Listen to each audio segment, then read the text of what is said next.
بسم اللہ الرحمن الرحیم۔ السلام علیکم ناظرین، آج پاکستان اور سری لنکا جو فائنل ایشیا کپ کا تھا،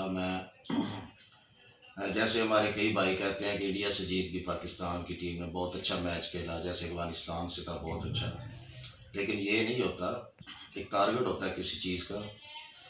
میں نہایت افسوس سے یہ کہوں گا کہ پاکستان کی ٹیم سری لنکا کی ٹیم سے آج فائنل آ رہی ہے، جو پاکستان کی ٹیم سے اس طرح کی توقع نہیں کی جا سکتی تھی جس طرح کی ہم نے آج ان کے دیکھا ہے۔ بالنگ میں بھی، فیلڈنگ بھی جو آپ نے دیکھی ہے، شروع میں جو سٹارٹنگ میں اوور تھے کچھ چند ان کی بالنگ ٹھیک تھی، لیکن اس کے بعد ان کی بالنگ دیکھیں، ان کی فیلڈنگ دیکھیں اور ان کا میچ بنا کر لانا، اور آخری اووروں میں جو انہوں نے سکور کیا ہے وہ دیکھیں۔ ہماری تو پوری بیٹنگ لائن آپ دیکھ لیں، جیسے بابر اعظم صاحب کی، فخر زمان کی دیکھ لیں، تو اس طریقے سے جب بھی یہ بڑا میچ ہوتا ہے کہ ٹیم کو جیت کے لیے گراؤنڈ میں آنا چاہیے، وہ شاید وہ آئے بھی ہوں گے، لیکن اس طریقے کا کھیل بھی پھر دکھانا چاہیے۔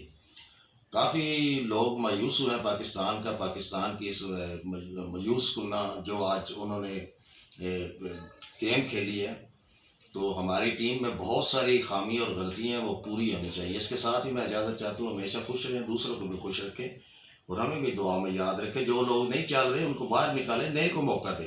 اللہ حافظ۔